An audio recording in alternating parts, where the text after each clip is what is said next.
નમસ્કાર, સુપ્રભાત. આજે રવિવાર અને સાહિત્ય રસાસ્વાદન પ્રશિષ્ટ સાહિત્ય કૃતિ રસાસ્વાદન શ્રેણી મણકો 10 આજે 10મા મણકા ઉપર આ શ્રેણી પહોંચી છે. ફરીથી આપ સૌને આજના સેશનમાં સાદર સપ્રેમ આવકારું છું.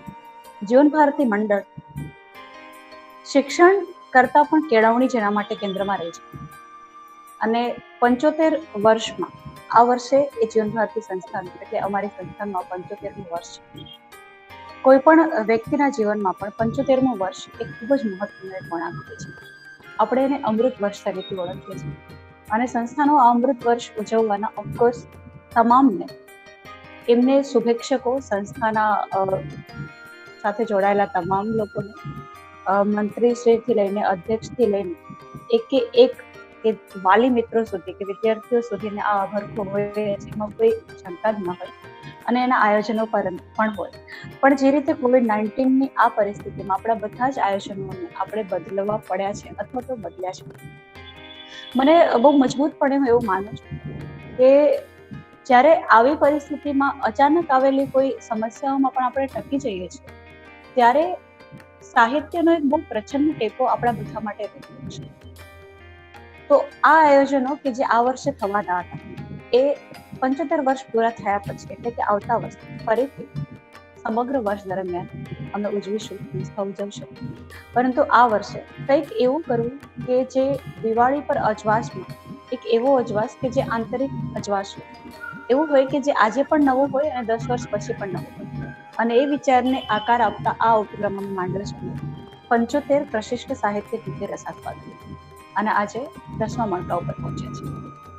આજે આપણી સાથે જે વક્તા છે એમનો પરિચય આપવાની જરૂર, જે ફોર્મલ પરિચય હોય એ પરિચય આપવાની જરૂર અને એ દુસ્સાહસ હું એટલા માટે નથી કરતી કારણ કે એવું કરવું એ આ ઉપક્રમ વક્તાનું અને જે કોટીના ભાવકો જોડાય છે એ તમામ માટે માત્ર સમયનો ભેદ છે કારણ કે બધું જ ગૂગલ આપી રહ્યો છે. પરંતુ હું એક લોભ એટલા માટે નથી ટાળી શકતી એમનો પરિચય આપવાનો, કશ્યપ મહેતાનો પરિચય આપવાનો. મારે એમનો એ પરિચય ખાસ આપવો છે અને હોશપૂર્વક આપવો છે કારણ કે મને એવું લાગે છે કે જો હું એ પરિચય નહીં આપું તો એક વિદ્યાર્થી જગત એક સાચી વાતને જો ના કહે તો પણ એ એની કક્ષાને માટે અન્યાય કરતો કહી શકે. મારે પરિચય આપવો છે કે જ્યારે જે મેં મારા રાઇટઅપમાં પણ તમારા સુધી પહોંચાડ્યું છે કે જ્યારે સંસ્કૃત વક્તૃત્વનું ફરતું શિલ્ડ આંતર કોલેજ યુનિવર્સિટી લેવલમાં તમે જીતી આવો, તમને ખબર પણ ના હોય, કોઈ પરિચય ના હોય કે કારણ કે સાર્વજનિક એજ્યુકેશન સોસાયટીની ઓફિસમાં જવાનો તમને જરૂર ના પડતી હોય એક વિદ્યાર્થી તરીકે, પણ એક કાગળ આચાર્ય પર આવે અને એમાં નીચે સંસ્થાના અધ્યક્ષની સાઇન હોય અને એ કશ્યપભાઈની સાઇન હોય અને પછી તમે ઓફિસમાં જાઓ અને બહુ સરળતાથી જાણે એમના માટે આ સૌથી મહત્વનું કામ હોય, તમે એમના સૌથી મહત્વના ગેસ્ટ હોય એવી રીતે તમને ટ્રીટ કરવામાં આવે અને તમે સંસ્કૃત વક્તૃત્વની સ્ક્રિપ્ટ કઈ રીતે લખો છો, તમે સંસ્કૃત અને આખી જ વાત થાય. એક આ કક્ષાથી જ્યારે વિદ્યાર્થીને આ પ્રોત્સાહન મળતું હોય ત્યારે એક શિક્ષણ પ્રત્યેની, સંસ્કૃતિ પ્રત્યેની, સાહિત્ય પ્રત્યેની એક જેન્યુઅન કન્સર્ન તમારે સુધી આવે છે. બીજી વાત પણ મેં તમારી સાથે શેર કરેલી કે જ્યારે જે વખતે પહેલી વાર સર 2008-9માં સાર્વજનિક એજ્યુકેશન સોસાયટીએ પહેલું વર્ષ હતું શિક્ષણ રત્ન અને વિદ્યા સાધક એવોર્ડ, મને યાદ છે ત્યાં સુધી, રાઈટ? અને એ ત્યારે હું ટીવાયમાં હતી અને સાર્વજનિક વિદ્યા સાધક એવોર્ડ પૂરું થયા પછી પણ હું બીજી વાર સોસાયટીની ઓફિસમાં આવેલી અગેઇન આના માટે. અને પાછું 2013માં જ્યારે મને સાર્વજનિક વિદ્યા સાધક એવોર્ડ મળ્યો વીટી ચોકસી કોલેજમાં જ્યારે હું બીએડ કરતી હતી, તો એ સમય અને આ બધા કરતા ઉપર ઉઠીને મારે જે પરિચય તમારી સાથે વહેંચવું છે એ કે જ્યારે પોલીસ નું કમિશનર વાળું જે ફંક્શન હતું આઈ થિંક 2013માં જીડી ગોયનકાના ગ્રાઉન્ડમાં સર, આ તમને બિલકુલ યાદ હશે અને તમને કદાચ ના યાદ હોય તો હું યાદ કરાવું છું કારણ કે યાદ રાખવું એ મારી પ્રમાણિક ફરજ છે. તો એ સમયે હું સંચાલન કરતી હતી, હું અને મુકુલ ચોકસી સ્ટેજ પર હતા અને પ્રોગ્રામ પૂરો થયો. સર આવ્યા સ્ટેજ પાસે, એમણે મને બોલાવી કે 2 મિનિટ જરા તમારી પાસે હશે. એક તો આવી રીતે જ્યારે જે વ્યક્તિ માટે તમને ખૂબ આદર હોય, ખૂબ અહોભાવ હોય અને પ્રામાણિક આદર હોય દિલી આદર હોય, અને એ વ્યક્તિ જયારે તમને આવું પૂછે કે 2 મિનિટનો ટાઈમ હશે તમારી પાસે, તો પહેલા તો બહુ સંકોચ થાય. આજે પણ થાય છે તમારી સાથે આ રીતે વાત કરતા, પણ મેં કીધું સર બિલકુલ કોને, તો મને કે હું એવું ઈચ્છું છું, મેં બહુ વિચાર્યું છે કે સાર્વજનિક એજ્યુકેશન સોસાયટીના શિક્ષકોને તું ટ્રેનિંગ આપે. મને ત્યારે એવું સમજાયું કે હા, હું ટ્રેનર છું, ટ્રેનર તરીકે હું કામ કરું છું, પણ કેટલી હદે ઊંડાણપૂર્વક વ્યક્તિ વિચારે, વિદ્યાર્થીમાં જ્યારે રસ લે, અને એ પણ કશું પણ કીધા વિના, કોઈ પણ અનૌપચારિક પરિચય વિના, એક પણ વાર વાતચીત થયા વિના, એનો મતલબ કે તમારા ગ્રાફને ધ્યાન રાખે છે. અને કોઈ શિક્ષણ સંસ્થાના અધ્યક્ષ જો હોવા જોઈએ તો મને લાગે છે કે ડેફિનેટલી કશ્યપ મહેતા જેવા હોવા જોઈએ. અને આ એક વિદ્યાર્થી તરીકે મારું બહુ જ હોશોહવસપૂર્વક, બહુ જ પ્રામાણિક મારું આ મંતવ્ય છે. બહુ સાદર હું આ વાત મૂકું છું કે કોઈ સંસ્થાને જો અધ્યક્ષ મળે, શિક્ષણ સંસ્થા, શિક્ષણ સાથે જોડાયેલા, મૂળથી જોડાયેલા, પાયાથી જોડાયેલા, તો એ કશ્યપભાઈ જેવા મળવા જોઈએ. અને આઈ એમ ફીલિંગ પ્રાઉડ કે મને ભલે છેલ્લા 3 વર્ષોમાં હું એમાં વિદ્યાર્થી એમાં, પણ તમારી સાથે સંકળાવાનું એક સદભાગ્ય મળે છે. આજે જ્યારે ડોક્ટર એપીજે અબ્દુલ કલામનો આ પુસ્તક આ શ્રેણીના 10મા મણકામાં આવ્યો છે, તેના વિશે તમે વાત કરવાના છો, ત્યારે મને ખૂબ ગૌરવ છે કે એક કૃતિ અને પ્રસ્તુત કરતા બંનેના વ્યક્તિત્વમાં એક સિમિલારિટી છે, અને એ છે કે બંને જ જમીન સાથે જોડાયેલા છે. બંનેમાં કોઈ ભાર નથી. આજે પણ જ્યારે મેં તમારી પાસે પરિચય માંગ્યો અને સરે મને લખી આપ્યું કે હું તમને પરિચય આપવાનો નથી, કારણ કે તમે મને ઓળખો છો. એના પછી હું બીજી વાર રિક્વેસ્ટ કરવાના આગ્રહ સુધી જઈ શકી, અને નથી જઈ શકી એટલા માટે કારણ કે હું એ પ્રામાણિકતાને માનું છું, હું એ વાસ્તવિકતાને માનું છું. તો મને લાગે છે, અને એટલા માટે જ મેં કૃતિ વિશે કોઈ વાત નથી કરી, કારણ કે એ વાત કરવા માટેના તમે યોગ્ય વ્યક્તિ છો. તો યોગ્ય વ્યક્તિ જેના વિશે વાત કરે, કે જે મારા હીરો રહ્યા છે, મારા જેવા કેટલાયના હીરો રહ્યા છે, અને તમામ માટે એક આદર્શ હીરો જો કોઈ મળી શકે તો એ કલામ સર છે. અને શિક્ષણ સંસ્થાના હું ફરીથી કહું છું કે સાર્વજનિક એજ્યુકેશન સોસાયટીમાં વિદ્યાર્થી હોવાનો મને ગર્વ છે. લોકો એવું પણ કહેતા કે સાર્વજનિક એજ્યુકેશન સોસાયટીએ રશ્મિને દત્તક લીધી છે.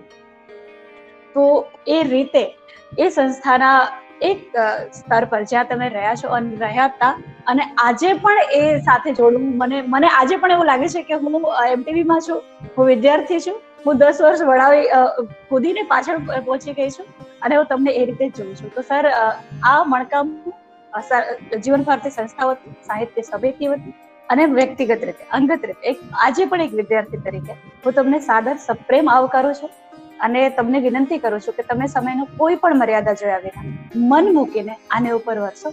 જરાક પણ માવઠુંને જોવો નહીં, કારણ કે આપણે હેલીના માણસ, માવઠું આપણને નહીં ફાવે. તો બસ તમને સપ્રેમ આવકારું છું. સત્ય. નમસ્તે. નમસ્તે. પહેલા તો કાર્યક્રમની શરૂઆત કરવું પહેલા બધા જ મિત્રોને વિનંતી કે તમારા વિડીયો બંધ કરી દો પ્લીઝ, ઓડિયો બંધ કરી દો. યસ. જેટલા પણ મિત્રો જોડાયા છે, યસ, એમને વિનંતી છે ઓડિયો અને વિડીયો. કેટલાક વડીલ મિત્રોને પણ જોઉં છું તો મને કદાચ સંકોચ પણ થાય બોલતા, એટલે પ્રથમ હું શરૂઆત કરીશ જીવન ભારતી મંડળની આ પ્રવૃત્તિ વિશે થોડું કહીને. કોઈ પણ શૈક્ષણિક સંસ્થા 75 વર્ષ પૂરા કરે એ બહુ મોટી સિદ્ધિ છે. કોઈ લેખકે કહ્યું છે કે તમે 1 વર્ષનું પ્લાનિંગ કરતા હો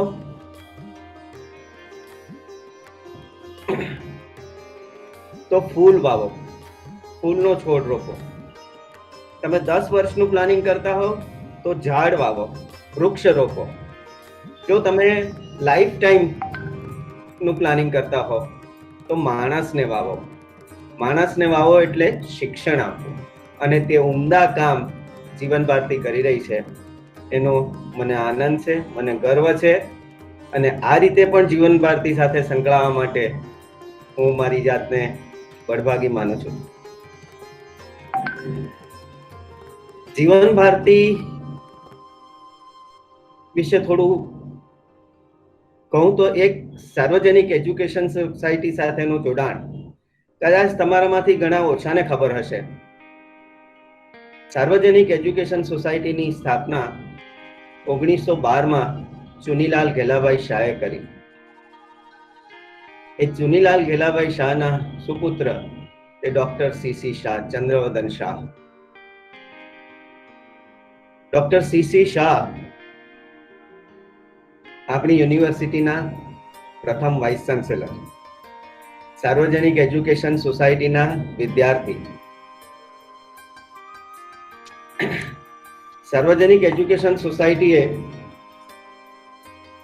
2013-14-15માં 100 વર્ષની શતાબ્દી યાત્રાનું એક મ્યુઝિયમ બનાવ્યું છે.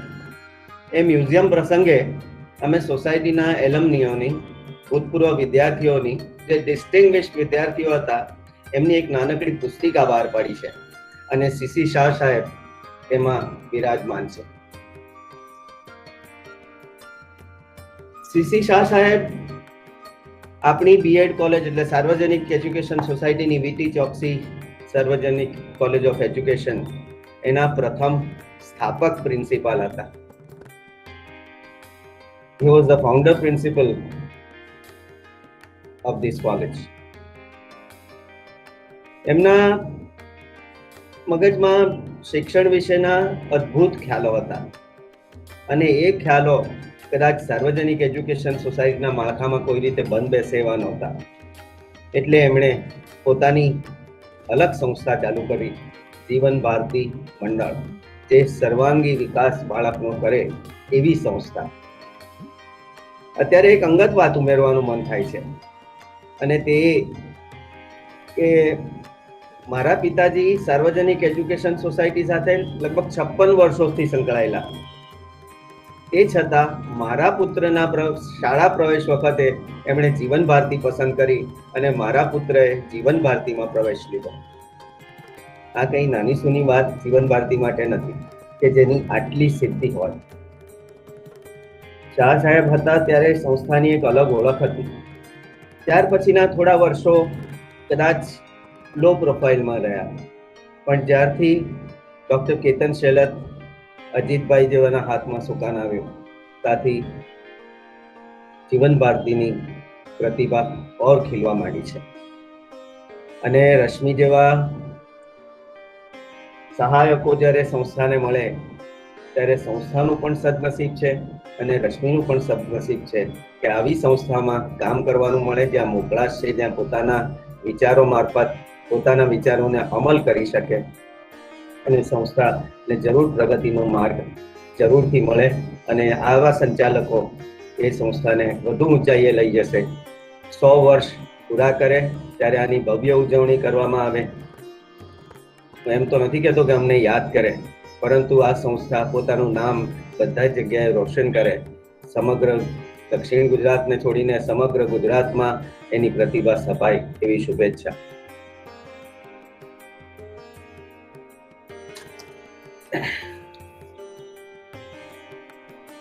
આજનું પુસ્તક ડોક્ટર અબ્દુલ કલામનું વિંગ્સ ઓફ ફાયર, એમની આત્મકથા છે, જેના બુક રિવ્યુ માટે મારે બોલવાનું છે, તો મને આમંત્રણ મળ્યું છે. પ્રથમ તો આ પુસ્તક વિંગ્સ ઓફ ફાયર આ મારા માટે ખૂબ અગત્યનું પુસ્તક છે, કારણ કે એમાં કલામ સાહેબના હસ્તાક્ષર છે. He has signed autograph this book for me.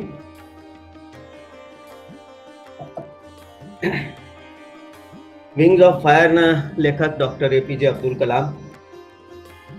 Arun તિવારીએ આ પુસ્તક એમની સાથે વાત કરીને લખ્યું છે. કલામ સાહેબ પાસે તો એટલો સમય નહોતો કે પોતાની આત્મકથા લખી શકે.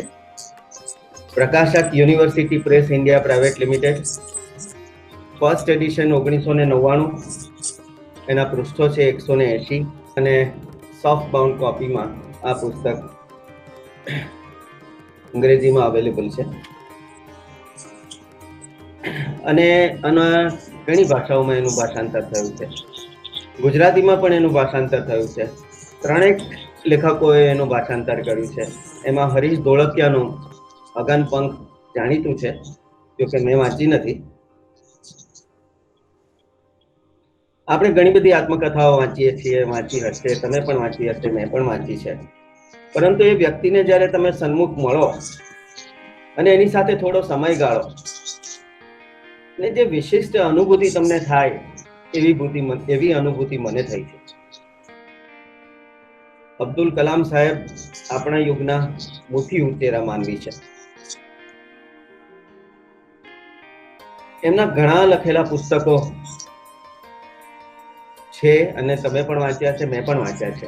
આ પુસ્તક લગભગ 20 વર્ષ પહેલા વાંચેલું, ત્યાર પછી 4, 5, 6 વાર કદાચ વાંચ્યું છે અને જ્યારે ફરીથી આ અવલોકન કરવાનું આવ્યું ત્યારે ફરી એકવાર વાંચી ગયો.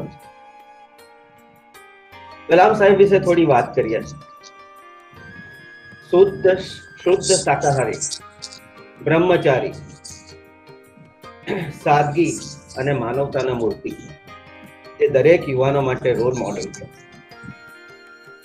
કલામ સાહેબની એક વિશિષ્ટતા છે કે એમના નામમાં 5 શબ્દો છે જેમાં 31 અક્ષરો છે, જે અંગ્રેજી આલ્ફાબેટ 24 કરતા પણ વધારે છે. અબુલ ફકીર જૈનાલુબ્દીન અબ્દુલ કલામ. આ મહામાનવને પદ્મભૂષણ, પદ્મ વિભૂષણ અને આપણા દેશનું સર્વોચ્ચ નાગરિક સન્માન ભારત રત્ન મળ્યું છે. આપણે એમને મળ્યું છે એમ નહીં કહીએ, પણ આપણે એમને નવાજ્યા છે અને એમની સિદ્ધિઓની કદર કરવાનો એક નાનકડો પ્રયાસ આપણે કર્યો છે.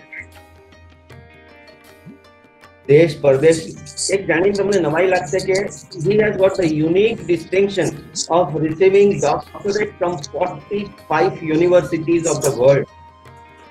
એમને દુનિયાની 45 યુનિવર્સિટીઓએ ડોક્ટરેટની માનદ પદવી આપી છે.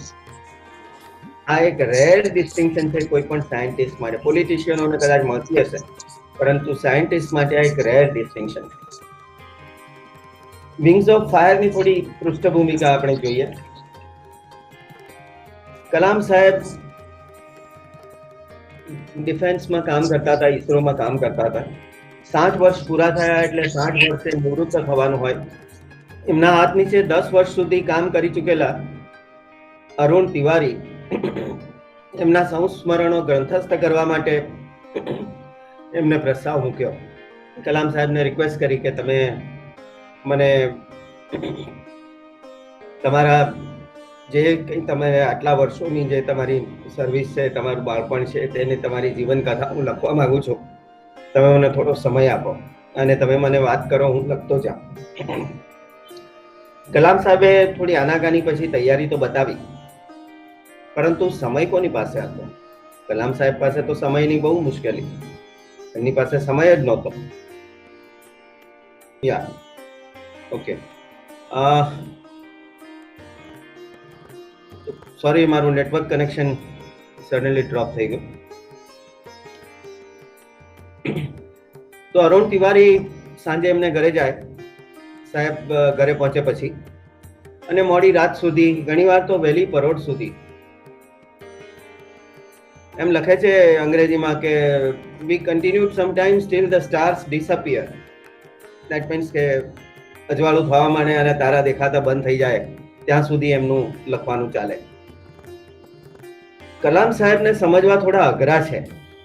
એમની વિશિષ્ટ શૈલીના ઉચ્ચારો, ટિપિકલ સાઉથ ઇન્ડિયન સ્ટાઇલમાં બોલે, એમના બૌદ્ધિક સ્તરની ભાષા અને પૂર્વાપર સંબંધોનો ગૂંચવાડો. માણસ જ્યારે વાત કરતું હોય, પોતાના સંસ્મરણો કહેતું હોય, ત્યારે પોતાના મગજમાં જે હોય એ બધું રેફરન્સ ટુ કોન્ટેક્સ્ટ હોય, પણ સામેવાળાને રેફરન્સ ટુ કોન્ટેક્સ્ટ ખબર ના હોય, એટલે એ થોડી તકલીફ પડે. પરંતુ એ હંમેશા તાજગીસભર અને ઉત્તેજનાત્મક સંવાદો રહેતા, આવું શ્રી અરુણ તિવારીનું કહેવું છે. શ્રી તિવારી કહે છે કે મારે માટે આ પુસ્તક લખવું એ એક ધાર્મિક યાત્રાથી જરાય ઉતરતું નથી. આ પુસ્તક લખતા એમને જિંદગીના અત્યંત મહત્વનું જ્ઞાન લાદ્યું કે જિંદગી જીવવાની મજા એક જ ચીજમાં છે, અને તે એ કે પોતાનામાં રહેલા જ્ઞાનના સ્ત્રોત સાથે આધ્યાત્મિક સંવાદ. કલામ સાહેબને મળવું એ જિંદગીનો અપ્રતિમ લાવો છે, અને જે મને મળ્યો છે.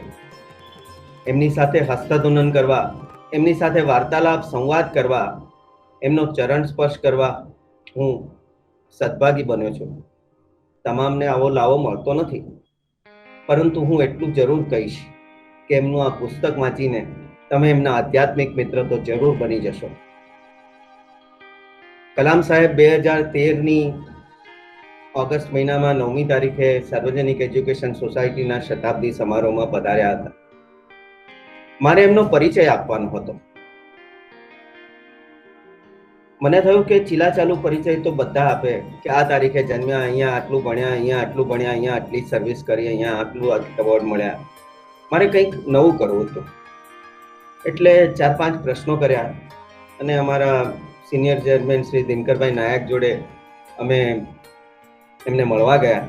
કલામ સાહેબને સર્કિટ હાઉસમાં રોકાયા હતા. મેં તો ખાસા 4-5 પ્રશ્નો તૈયાર કરેલા હતા. મને થયું કે સાહેબ થોડો સમય આપશે તો મને સરળતા પડશે કાલે એમનો પરિચય આપવાની. પરંતુ અમે સર્કિટ હાઉસ પહોંચ્યા ત્યારે બહાર તો 50-60 યુવાનોનું ટોળું, યુવક યુવતીઓ એ કલામ સાહેબને મળવા, એમની સાથે ફોટો પડાવવા, એમની સાથે એમનો ઓટોગ્રાફ લેવા, હસ્તાક્ષર લેવા બધા પડાપડી કરતા હતા, રાહ જોતા હતા.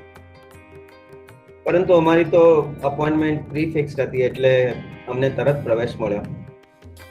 સાહેબ કોઈ આરામમાં નહોતા. દિલ્હીથી સુરત, વડોદરા અને વડોદરાથી સુરત સુધીનો પ્રવાસ, સુરતમાં 2 જગ્યાએ મિટિંગો એટેન્ડ કરેલી અને ત્યાર પછી સર્કિટ હાઉસમાં આવેલા. અમે લગભગ 9 વાગે, 8:30, 9 વાગે પહોંચ્યા હોઈશું, પરંતુ તાજગી સભર ઉભેલા એટલા માટે કે જે વિદ્યાર્થીઓ આવે એમની સાથે ફોટો પડાવવાનો હોય તો એમની સાથે ફોટો પડાવે અને હસ્તાક્ષર આપે અને જાય. એ પ્રમાણે અમે ગયા તો અમે તો પૂર્વ ભૂમિકા બનાવી કે ભાઈ કાલે તમે અમારે ત્યાં પધારો છો સાહેબ, મારા તમારો પરિચય આપવાનો છે, તમારે 3-4 પ્રશ્નો પૂછવા છે, જો તમે મંજૂરી આપો તો. બહુ જ સૌમ્યતાથી સાહેબે કહ્યું કે બહાર કેટલા બધા લોકો છે, જો હું તમારી સાથે સમય ગાળીશ તો એ લોકોને અન્યાય થશે, પરંતુ ચાલો તમે આવ્યા છો તો એક પ્રશ્ન પૂછો. એટલે મેં એક પ્રશ્ન એમને પૂછ્યો. હું અંગ્રેજીમાં પહેલા કહીશ એટલા માટે કે એમની સાથે તો અંગ્રેજીમાં જ સંવાદ કરવાનો હતો. Sir, if there was rebirth and if God asked you what would you like to be in your next birth, what would be your answer? I give you 4 options. પહેલા તો સાહેબ સાયન્ટિસ્ટ એટલે મેં આલ્બર્ટ આઇન્સ્ટાઈન, આધ્યાત્મિક એટલે મહાત્મા ગાંધી, એ જાતે લેખક, philosopher, poet છે એટલે મેં એમને રવિન્દ્રનાથ ટાગોર, અને આ 3 નહીં હોય તો સામાન્ય રીતે દરેક કે ના હું તો મારી જ જિંદગી જીવવા માંગુ છું એટલે મેં કહ્યું કે અબ્દુલ કલામ. 1 પણ સેકન્ડના વિચાર કર્યા વગર એમનો પ્રોમ્પ્ટ રિસ્પોન્સ આવ્યો I would like to be a great teacher. શિક્ષકોને માટે આનાથી મોટું કોઈ માન હોય જ ના શકે. આવા હતા કલામ સાહેબ. એક વૈજ્ઞાનિકની આત્મકથામાં શું હોય છે? વિજ્ઞાન વિશેની વાતો હોય, વૈજ્ઞાનિકો વિશેની વાતો હોય અને સિદ્ધિઓ કે નિષ્ફળતાની વાતો હોય. અને આવો વિચાર આપણને આવે એ સ્વાભાવિક છે, પરંતુ આ પુસ્તક આપણને જુદો જ અનુભવ કરાવે છે. આ પુસ્તક વાંચ્યા પછી કલામ સાહેબ માટેનો આપનો હાવભાવ ઓર વધી જશે.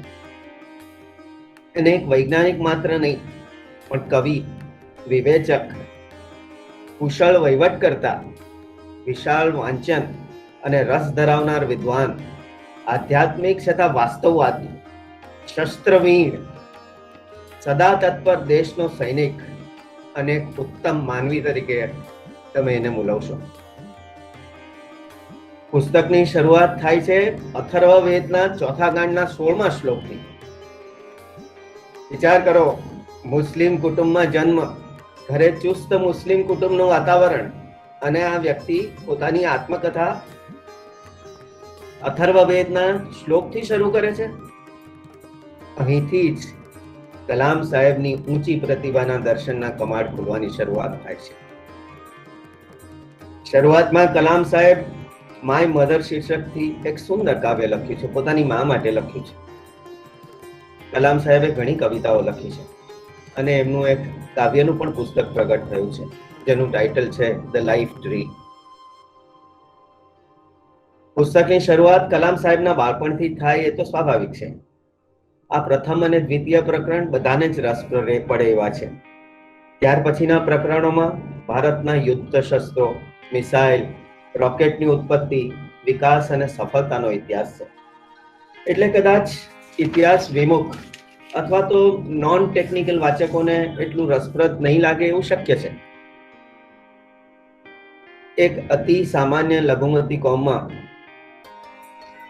15-10-1931 ભારતના છેવાડાનું ગામ રામેશ્વરમ એમાં જન્મી ભારત દેશના બંધારણના સર્વોચ્ચ પદ પ્રેસિડેન્ટ ઓફ ઇન્ડિયા સુધી પહોંચવાની યાત્રાનું વર્ણન આ અદ્ભુત પુસ્તકમાં છે, જેનો ભારતની 13 ભાષાઓમાં અને બ્રેઇલ લિપિમાં જ નહીં પણ ફ્રેન્ચ અને ચાઇનીઝમાં પણ અનુવાદ થયો છે. દક્ષિણ તટના રાજ્યમાં છેવાડાનું નાનકડું ગામ એટલે રામેશ્વરમ. શિવ ભક્તો માટે રામેશ્વરમ બહુ જ જાણીતું યાત્રાધામ છે, પરંતુ એક બેટ ઉપર છે. એ તો હવે બ્રિજ બન્યો કે જેથી તમે જમીન માર્ગે જઈ શકો. કલામ સાહેબ જન્મ્યા ત્યારે કોઈ બ્રિજ નહોતો અને એ ટાપુ જ હતો.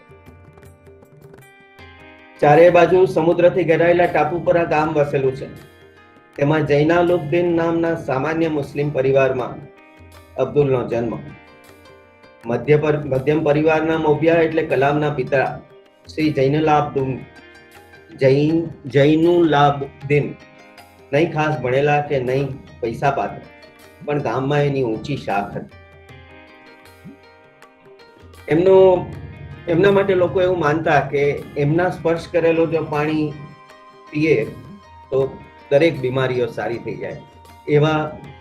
એવી લોકોમાં માન્યતા હતી એમના પિતા માટે. માતાનું નામ અશિયમ્મા. અશિયમ્મા એક ખાસ પરિવારમાંથી આવતા હતા, જેના પૂર્વજોમાં કોઈકને બ્રિટિશ સરકારમાંથી બહાદુરનો ઇલકાબ મળેલો હતો. પતિ પત્ની બંને ખૂબ દરિયાદિલ. એમના ઘરે રોજ ભોજન લેનારી વ્યક્તિઓની સંખ્યા ખાસી રહેતી અને તમામને અશિયમ્મા પ્રેમથી જમાડતી. સામાન્ય પરિવાર, એવી કોઈ પૈસાની ઇન્કમ ખાસ મળે નહીં, તે છતાં જે કંઈ એમનીથી બનતું એ પ્રમાણે એ બધાને જમાડતા. કલામના પિતા સાધુ, ધાર્મિક અને કરકસરયુક્ત જીવન જીવતા. સુખ, સગવડ, વૈભવ ટાળતા અને ફક્ત જરૂરિયાતવાળી ચીજ વસ્તુઓ જ ઘરમાં આવતી. 19મી સદીમાં ઈંટ અને ચૂનાથી બંધાયેલા આ પૂર્વજોના ઘરમાં કલામનું બાળપણ વીતેલું. રામેશ્વરમના પ્રસિદ્ધ શિવ મંદિરથી ફક્ત 10 મિનિટના અંતરે એમના ઘર સાથે કલામનું બાળપણ જોડાયેલું છે. મંદિરના મુખ્ય પૂજારી લક્ષ્મણ શાસ્ત્રી અને કલામના પિતા જે મુસ્લિમ, તે છતાં ખાસ ઘનિષ્ઠ મિત્રો. કલામ લખે છે કે મારા બાળપણની સ્મૃતિમાં આ બંને મિત્રો એટલે એના પિતા અને લક્ષ્મણ શાસ્ત્રીની વાત કરે છે. પોતપોતાના ધાર્મિક લિબાસમાં, એટલે એક પેલી મુસ્લિમ ટોપી પહેરે અને એક પેલું પિતાંબર પહેરીને હિન્દુ સંત, મંદિરના પૂજારી, પોતપોતાના ધાર્મિક લિબાસમાં આધ્યાત્મિક ચર્ચાઓ કરતા. બંને વચ્ચેની વૈચારિક એકતા એમની પ્રાર્થનાથી અલગતાથી ઉપર ઉઠી રહેતી. જૈનલાબ્દીન એક સજ્જન, સેવાભાવી, ધાર્મિક અને સૌના પૂજનીય વ્યક્તિ હતા. અને એ શું કામ કરતા? જે બેટ હતો રામેશ્વરમ, ત્યાંથી સામે ધનુષકોટી, ત્યાં લોકોને લઈ જવા માટેની બોટ ચલાવવાનું કામ કરતા. બેટ પરથી સામે કિનારે ધનુષકોટી હોડી ચલાવતા. કલામ લખે છે, બાળક તરીકે મારા પિતા રોજ સાંજે મસ્જિદમાં નમાઝ માટે મને લઈ જતા. અરબીમાં ઉચ્ચારાતી પ્રાર્થના હું સાંભળતો. મને જરાય સમજ નહોતી પડતી, પરંતુ એમ જરૂર માનતો કે પ્રાર્થનાઓ ઈશ્વર સુધી પહોંચે છે. અમે જ્યારે મસ્જિદમાંથી બહાર નીકળીને આવતા ત્યારે ઘણા લોકો પાણી ભરેલા લોટા સાથે મારા પિતાની રાહ જોઈને બેઠા હોય. મારા પિતાએ પાણીમાં પોતાની આંગળીઓ બોળી કંઈક પ્રાર્થના કરતા. ત્યારબાદ એ લોકો પાણી પોતાને ઘરે લઈ જતા, બીમારોની સારવારને માટે. મને યાદ છે કે એમાંના ઘણા મારા પિતાનો આભાર માનવા ઘરે આવતા. મારા પિતા હળવા સ્મિત સાથે કહેતા કે આભાર માનવો હોય તો આભાર માનો અલ્લાહનો, મારો નહીં. મંદિરના મુખ્ય પૂજારી લક્ષ્મણ શાસ્ત્રીનો દીકરો રામાનંદ શાસ્ત્રી કલામનો ખાસ મિત્ર.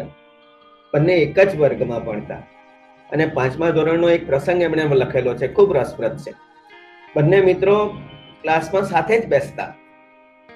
કલામ અને રામાનંદ બંને પ્રથમ બેન્ચ ઉપર બેસતા. એક મુસ્લિમ લિબાસમાં, કે જેને માથા પર પેલી મુસ્લિમ ટોપી પહેરી હોય, જ્યારે રામાનંદ જનોઈ પહેરેલું હોય. એકવાર શાળામાં એક નવા શિક્ષક આવે છે અને પ્રથમ બેન્ચ ઉપર બેઠેલા આમ એક મુસ્લિમ અને એક બ્રાહ્મણ લક્ષ્મણ શાસ્ત્રી, કદાચ એ લક્ષ્મણ શાસ્ત્રીના દીકરા રામાનંદને ઓળખતો હશે, એમની આંખમાં ખૂંચે છે અને એ કલામને ઉઠાડીને કહે છે કે જા જઈને છેલ્લી બેન્ચ ઉપર બેસ. એક હિન્દુ પૂજારીના દીકરા સાથે મુસ્લિમને બેઠેલો જોઈ એમને ખૂંચ્યું અને કલામને પાછળ જઈને બેસવાનું કહ્યું. બંને છોકરાઓને આ વાતથી બહુ જ દુઃખ થયું. રામાનંદની આંખમાં તો આંસુ આવી ગયા. સાંજે ઘરે જઈને બંને છોકરાઓએ પોતપોતાના મા બાપને આ વાત કરી. લક્ષ્મણ શાસ્ત્રીની તો બહુ મોટી શાખ હતી ગામમાં. મંદિરના પૂજારી, રામેશ્વરમ મંદિરના. લક્ષ્મણ શાસ્ત્રીએ તાબડતોબ એ શિક્ષકને બોલાવી મંગાવ્યા અને કલામ અને રામાનંદ બંનેને બોલાવ્યા.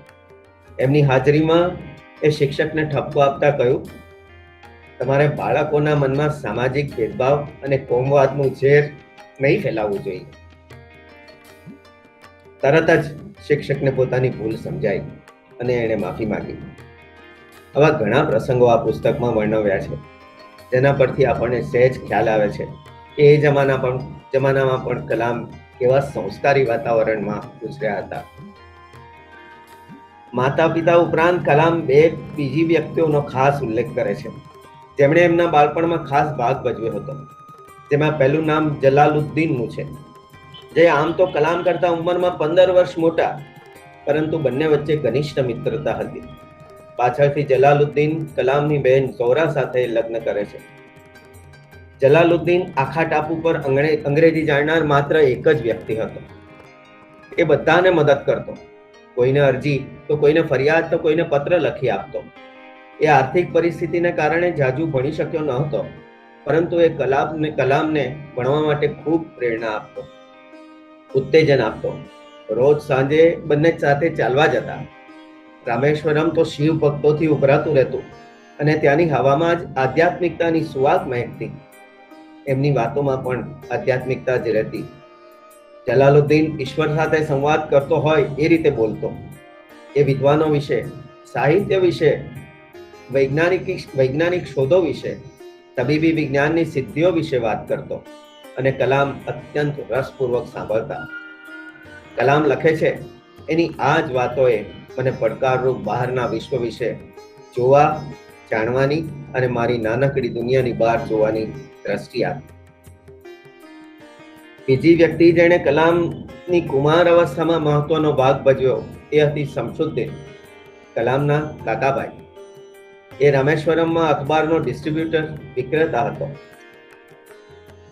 પમ્બન સ્ટેશનથી સવારની ટ્રેનમાં આવતા અખબારો જે રામેશ્વરમ ખાતે શમશુદ્દીનની ન્યૂઝ એજન્સી ગામમાં વહેંચતી. આશરે 1000 જેટલી નકલો રામેશ્વરમમાં વહેંચાતી. ભારતની આઝાદીની ચળવળના સમાચાર કે શેર માર્કેટના સમાચાર માટે અખબારો વંચાતા. દિનમણિ નામના મદ્રાસથી પ્રકાશિત થતા તમિલ અખબાર સૌથી વધારે વંચાતો. એ સમયમાં મારી ઉંમર અખબાર વાંચી શકવા જેટલી સક્ષમ નહોતી, પરંતુ શમશુદ્દીન પેપર વહેંચે એ પહેલા હું ફોટાઓ જોઈને સંતોષ પામતો, એવું કલામ લખે છે. જ્યારે કલામ 8 વર્ષના થયા ત્યારે વિશ્વયુદ્ધ શરૂ થયું. એ વખતે આંબલીના બીજની માંગ એકદમ વધી ગઈ. કલામ આખો દિવસ રખડીને આંબલીના બીજ ભેગા કરે. એમને ખબર હતી કે એમના ઘરની આર્થિક પરિસ્થિતિ બહુ સારી નથી, એટલે ઘરમાં મા બાપને મદદ થાય, એના ભાઈને મદદ થાય, એટલા માટે એ આખો દિવસ જંગલમાં રખડે ને આંબલીના બીજ ભેગા કરે અને સાંજે કરિયાણાની દુકાન પર આપીએ તો અમને 1 આનો મળતો. એ જમાનામાં 1 આનાનું પણ ખૂબ મૂલ્ય હતું. યુદ્ધને કારણે રામેશ્વરમ સ્ટેશને સવારની ટ્રેન ઊભી રહેતી બંધ થઈ ગઈ. એટલે ચાલુ સ્ટેશન ઉપર અખબારના બંડલો ફેંકાતા. એ ઝીલી લેવા માટે શમશુદ્દીનને મદદની જરૂર પડી અને આમ શમશુદ્દીન દ્વારા કલામની પહેલી કમાણી થઈ. કલામને શમશુદ્દીને રાખ્યો અને એને થોડા ઘણા પૈસા આપવાનો હતો. કલામ લખે છે કે આજે 50 વર્ષ પછી પણ મને ગર્વ છે કે મારી પહેલી કમાણી ઉપર. જલાલુદ્દીનની વાતોએ કલામને વાંચનની ભૂખ ઉગાડી, પરંતુ એ જમાનામાં વાંચવા માટે પુસ્તકો ક્યાંથી મળે? એક ક્રાંતિકારી મન્નિકમ રામેશ્વરમમાં રહેતો, એની પાસે ખાસ્સા પુસ્તકો હતા. એ કલામના ભાઈઓનો મિત્ર હતો અને ત્યાંથી કલામ પુસ્તકો લાવીને વાંચતા. આમ કલામની કિશોર અવસ્થા અશિક્ષિતોની વચ્ચે વીતી, પરંતુ ઉત્તમ સંસ્કારોનું સિંચન થયું. જલાલુદ્દીન જેવો મિત્ર પોતે ભણી ન શક્યો, એ કારણે કલામને ઉચ્ચ અભ્યાસ માટે પ્રોત્સાહિત કરતો રહ્યો. હવે કલામને ભણવા માટે રામેશ્વર છોડીને બહાર જવું પડે એવું હતું. કલામે પિતાને આગળ ભણવા માટે રામનાથપુરમની માધ્યમિક શાળામાં જવા માટે રજા માંગી. કલામના શબ્દોમાં લખાયેલ એના પિતાના પ્રતિભાવ નોંધનીય છે. સાંભળજો મિત્રો. અબ્દુલ, મને ખબર છે કે તારા જીવનમાં આગળ વધવા માટે ઘરથી દૂર જવું જ રહ્યું. સમડી આકાશમાં સૂર્યની સામે એકલી નથી ઉડાન ભરી શકતી. માળા વગર નથી ઉડાન ભરી શકતી. જો તારે તારા સ્વપ્નોની દુનિયા સાકાર કરવી હોય તો અહીંની માયા છોડવી પડશે. અમારો પ્રેમ તને બાંધી નહીં રાખે કે નહીં અમારી જરૂરિયાતો. કલામના પિતા ખલીલ જીબ્રાનને ટાંકતા કહે છે કે તમારા બાળકો તમારા નથી. એ તો જીવન સાફલ્યની કેડી કંડારવા માટે મુક્ત છે. તેઓ તમારી મારફત આ દુનિયામાં આવ્યા છે, પરંતુ તમારે માટે નહીં. તમે એમને તમારો પ્રેમ આપો, નહીં કે તમારા વિચારો એમના પર લાદો, કારણ કે એમની પોતાની સ્વપ્ન સૃષ્ટિ છે. અહીં એક આડ વાત કરવાનું મન થાય છે.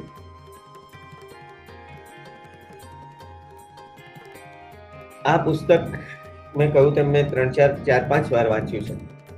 મારા એક અંગત મિત્ર, એમના એક દીકરો અને એક દીકરી. દીકરો અમેરિકા જઈને વસેલો, દીકરી અહીંયા સર્વિસ કરતી હતી. એ પણ ભણી ગણી ખાસું ભણી એક કોલેજમાં પ્રોફેસર થઈ. હવે એમના કુટુંબમાંથી બધા જ પરદેશ. એટલે આ દીકરીને પણ થયું કે મારે પણ જવું છે. મા બાપ અહીંયા બંને એકલા વયસ્ક. એટલે એણે મા બાપ સાથે વાત કરી, પણ મા બાપનો તો જીવ ચાલે નહીં આમ પણ દીકરીને એકલીને મોકલવા માટે. એટલે દીકરીએ પોતે જાતે જ પ્રયત્નો કર્યા અને કેનેડામાં અરજી કરી અને કેનેડાના PR માટે અરજી કરી અને દિવસ આવી પહોંચ્યો કે એણે જવાની તૈયારી કરી. બંને મા બાપ ખૂબ દુઃખી હતા. હવે મોટી દીકરીને મનાવવાની કોશિશ કરી પણ માની નહીં. જે દિવસે દીકરી જવાની હતી એ દિવસે સાંજે હું એમને ઘરે મળવા ગયો. મને પણ ખૂબ દુઃખ થયો કે કેવા હોય છે સંતાનો, પોતાના મા બાપ પ્રત્યેની જવાબદારી નથી સમજતા. કદાચ આખી રાત એવી રીતે વીતી, પરંતુ સવારે કદાચ અચાનક મારા હાથમાં પુસ્તક આવી ગયું અને અનાયાસે આ જ પાનું ઉઘડ્યું કે જેના પર આ લખાણ લખાયેલું હતું. તમારા બાળકો તમારી મારફત આ દુનિયામાં આવ્યા છે, પરંતુ તમારે માટે નહીં. તમે અમને તમારો પ્રેમ આપો, નહીં કે તમારા વિચારો તેમના પર લાદો, કારણ એમને પોતાની સ્વપ્ન સૃષ્ટિ છે. મારો રંજ પળવારમાં ઓગળી ગયો અને જે વિશ્વની સનાતન સચ્ચાઈ છે તે મારા મગજમાં પ્રકાશિત થઈ. મારા મિત્ર સાથે પણ મેં આ શેર કર્યું. કલામના પિતા કલામને અને એના ત્રણેય ભાઈઓને મસ્જિદમાં પ્રાર્થના માટે લઈ ગયા. જે દિવસે કલામને જવાનું હતું તેની વાત છે. અને કુરાનમાંથી પ્રાર્થનાઓ વાંચી. કલામને ટ્રેનમાં બેસાડતા કહે, આ ટાપુ પર તારું શરીર ભલે રહ્યું હોય, પરંતુ તારો આત્મા મન આવતીકાલમાં વિહારી રહ્યો છે. ત્યાં અમારામાંથી કોઈ આવી શકે એમ નથી. પરમ કૃપાળુ તને આશીર્વાદ આપે. એક અશિક્ષિત માણસ વ્યક્તિ એવા ઉત્તમ વિચારો ધરાવી શકે છે. થોડી નવાઈની વાત છે. શમશુદ્દીન અને જલાલુદ્દીન સાથે કલામ નીકળ્યા અને સ્વાર્ટ્સ હાઈસ્કૂલમાં પ્રવેશ મેળવ્યો.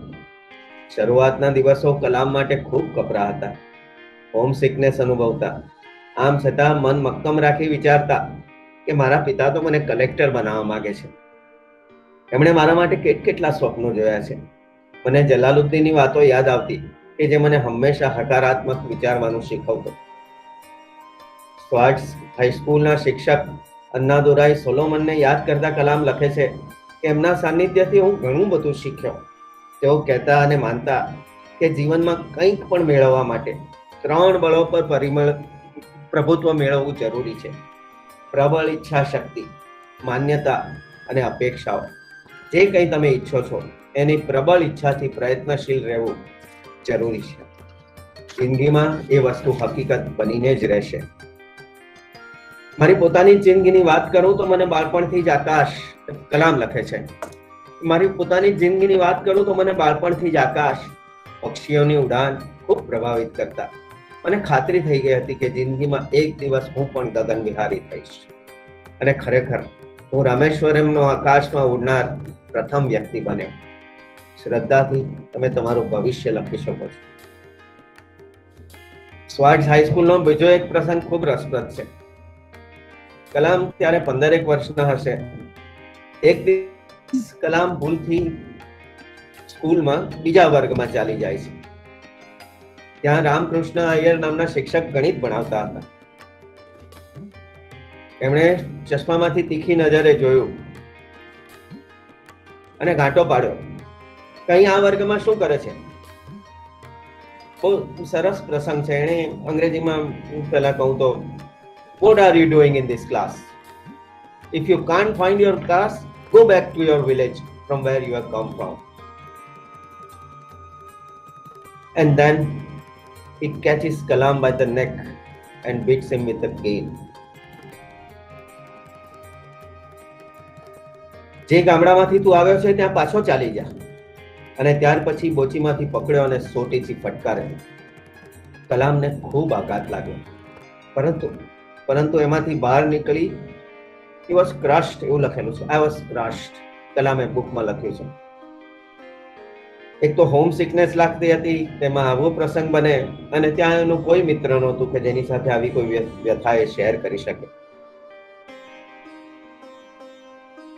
2-3 દિવસમાં એ પાછા એમનું મગજ શાંત થાય છે અને રાત દિવસ એમણે ખૂબ મહેનત કરવા માંડી.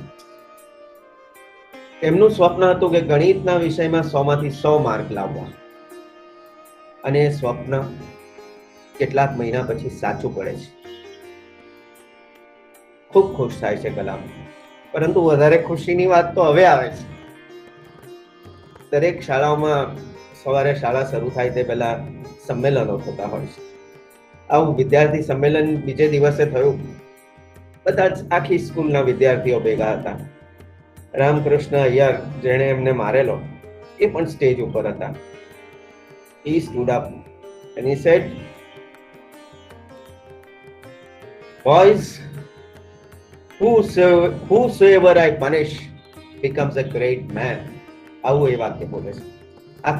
બધા 2000 વિદ્યાર્થીઓ હસી પડે છે કે whomsoever I punish becomes a great man. પછી એ કલામ તરફ આંગળી ચીંધીને કહે છે, this boy, mark my words, this boy will bring glory to the teachers and the school. મારા શબ્દો યાદ રાખજો.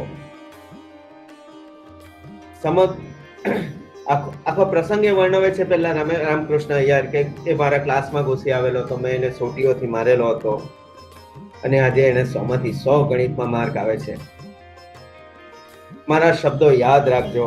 આ વિદ્યાર્થી ફક્ત શાળાનું નહીં, તમામ શિક્ષકોનું નામ પણ રોશન કરશે. સ્વાર્ટ્સ હાઈસ્કૂલમાં માધ્યમિક શિક્ષણ પૂરું કરી 1950માં. એ વખતે શાળા પછી આગળ ભણવાનું એટલે કોલેજમાં. આર્ટ, સાયન્સ, કોમર્સ જેવા અભ્યાસક્રમો કલામે સેન્ટ જોસેફ કોલેજ ત્રિચીમાં પ્રવેશ મેળવ્યો. કોલેજના છેલ્લા વર્ષ દરમિયાન કલામને અંગ્રેજી સાહિત્યમાં રુચિ પેદા થઈ.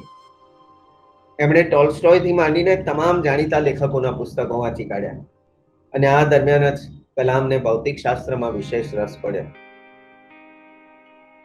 સેન્ટ જોસેફ કોલેજના ભૌતિક શાસ્ત્રના પ્રાધ્યાપક ચેન્નાદુરાઈ અને કૃષ્ણમૂર્તિ સાથે એમને વધારે મજા આવતી. સેન્ટ જોસેફ કોલેજમાં જોડાતી વખતે કલામને બીજા વ્યાવસાયિક અભ્યાસક્રમો વિશે જરાય ખ્યાલ નહોતો.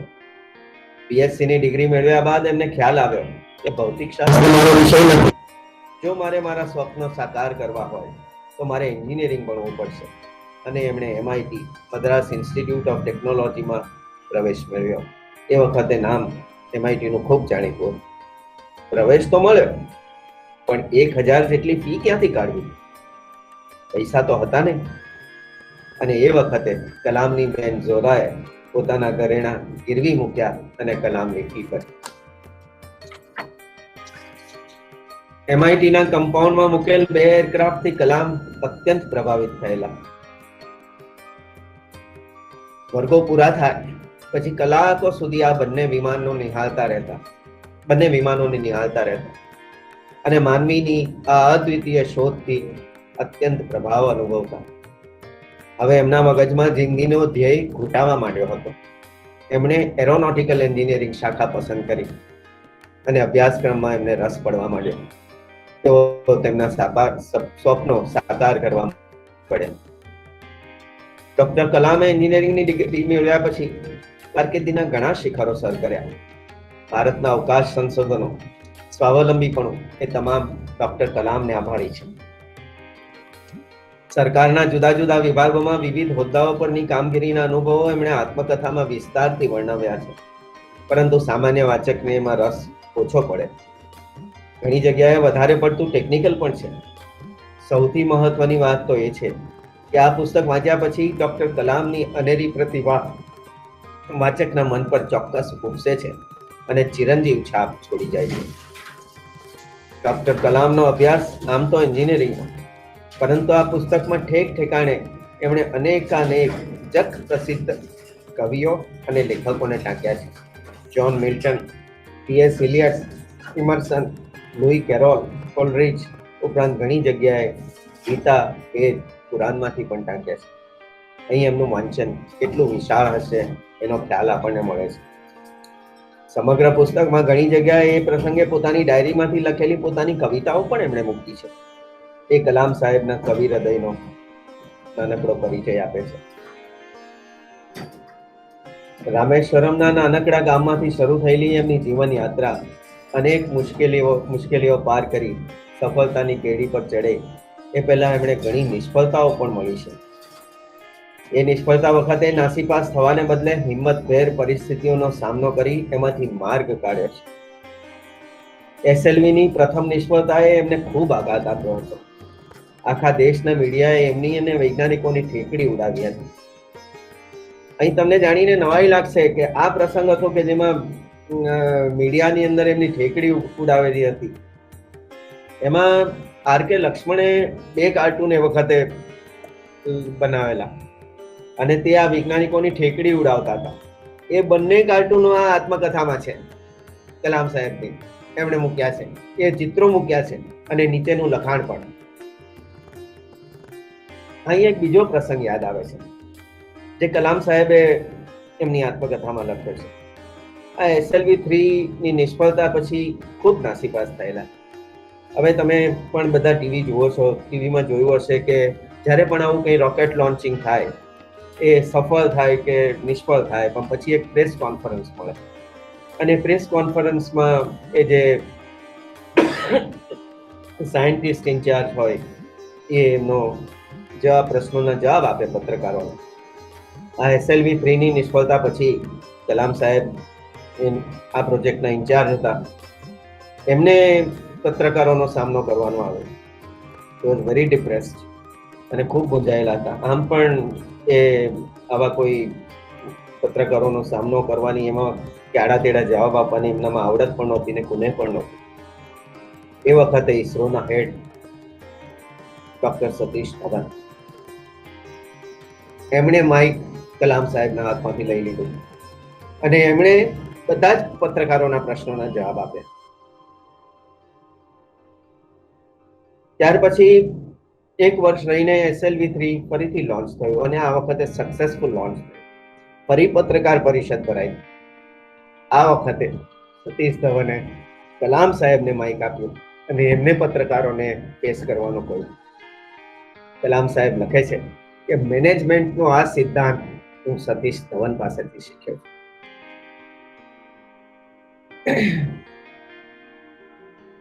સાદગી એમના જીવનનું એક અવિભાજ્ય અંગ બની રહ્યું છે.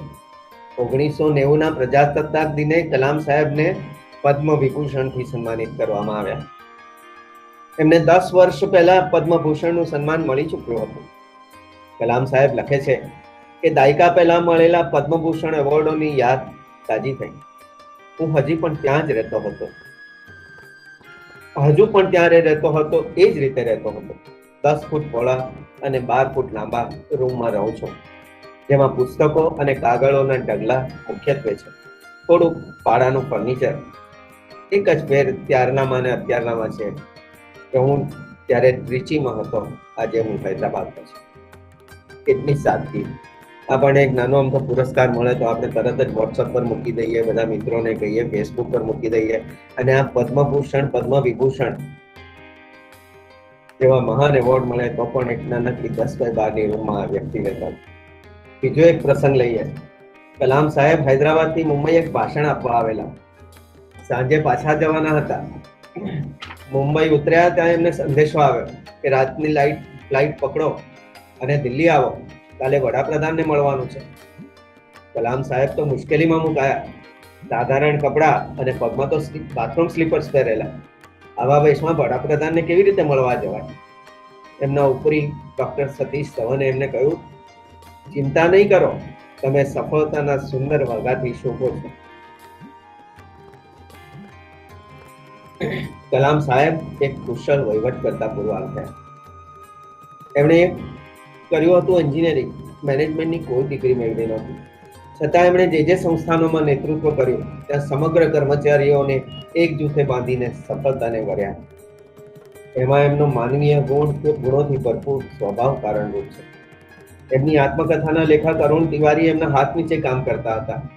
યુવાન વયે અરુણ તિવારી જીવલેણ બીમારીમાં પટકાયા અને દિલ્હીમાં ICUમાં સારવાર હેઠળ હતા. કલામ સાહેબ એમની ખબર કાઢવા જાતે ગયા. અરુણ તિવારીએ એમને કહ્યું, સાહેબ, મારે માટે પ્રાર્થના કરજો કે હું જલ્દી સારો થઈ જાઉં. મારે તમે સોંપેલો પ્રોજેક્ટ પૂરો કરવો છે, પછી ભલે ઈશ્વર મને ઉપાડી લેતો. કલામ સાહેબ લખે છે, એ યુવાનના ખંતને જોઈને હું દ્રવી ઉઠ્યો અને મેં આખી રાત ઈશ્વરને પ્રાર્થના કરી કે અરુણ બચી જાય. ઈશ્વરે મારી પ્રાર્થના સાંભળી અને અરુણ 1 મહિના બાદ ફરી કામ પર ચડ્યો.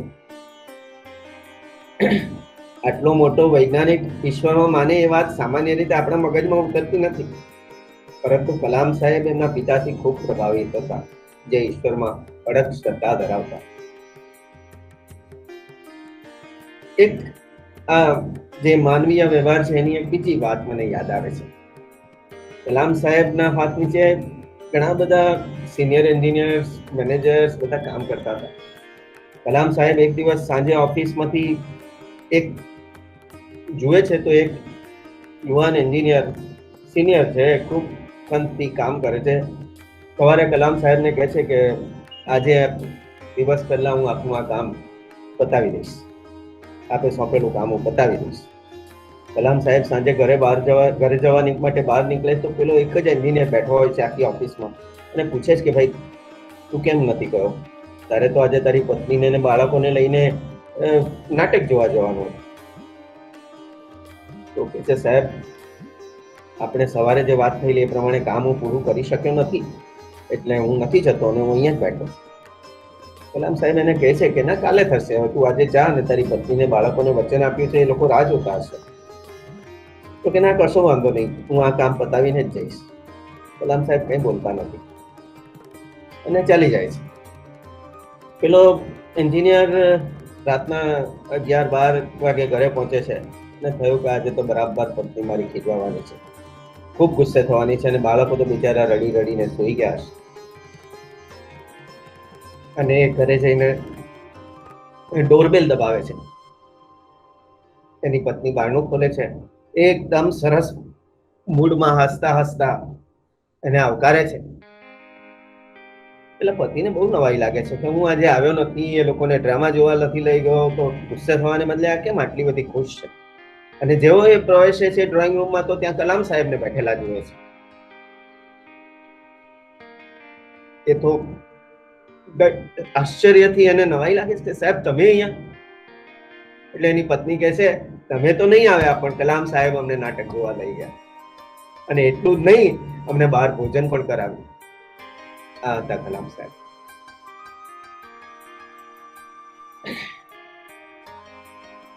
કલામ સાહેબે પુસ્તકમાં ઘણે ઠેકાણે ઈશ્વરની કૃપા અને મહત્વ સ્વીકાર્યું છે, જે એમની અડગ શ્રદ્ધાની પ્રતીતિ કરાવે છે. એક જગ્યાએ તો સાક્ષાત્કારની વાત લખી છે. એ પ્રસંગ તે એમની માતાના મૃત્યુના સમાચાર મળતા ફ્રાન્સ જવા નીકળવાની તૈયારીમાં હતા. તે છોડીને રામેશ્વરમની ટ્રેન પકડી. આખી રાત વિચારતા રહ્યા અને પોતે મા બાપનો ખ્યાલ રાખી શક્યા નહીં અને પોતાનામાં જ વ્યસ્ત રહ્યા. એનો રંજ અનુભવતા રહ્યા. A feeling of guilt that I did not care about my parents. અહીં એક બીજી વાત મને યાદ આવે છે. આ માનવીય સંબંધોની વાત છે. એટલે ક્રિપ્કો પ્રોજેક્ટ જ્યારે શરૂ થયો ત્યારે જનરલ મેનેજર તરીકે અહીંયા એક મિસ્ટર આર કુલકર્ણી કરીને આવે, બહુ સિનિયર માણસ, આમ તો મારા પિતાની ઉંમરના, પરંતુ અમારી વચ્ચે બહુ સારો રેપો બંધાઈ ગયો. એટલે અમે સારા મિત્રો બનીને રહ્યા.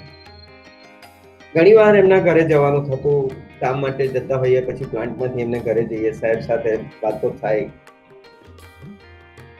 મેં સાહેબને પૂછ્યું કે સાહેબનો એક દીકરો એન્જિનિયર છે જયપુરમાં અને બીજો અમેરિકા. સાહેબ રિટાયર્ડ નિવૃત્ત થઈને ક્યાં જવાના, અમેરિકા કે જયપુર? સાહેબ કે ના, મેં વડોદરામાં ઘર લીધું છે, હું ત્યાં જવાનું છું. કેમ સાહેબ દીકરા સાથે નથી જવાનું? અથવા તો તમને નથી લાગતું કે આ ઉંમરમાં દીકરાઓએ મા બાપની જવાબદારી લેવી જોઈએ? એમણે એટલો સરસ જવાબ આપ્યો કે હું સોલાપુરનો, મારા મા બાપ સોલાપુરમાં, હું જે દિવસે એન્જિનિયરિંગની ડિગ્રી મેળવી તે દિવસથી હું સોલાપુર છોડ્યું છું. I never looked after my parents, so I don't expect my children to look after me.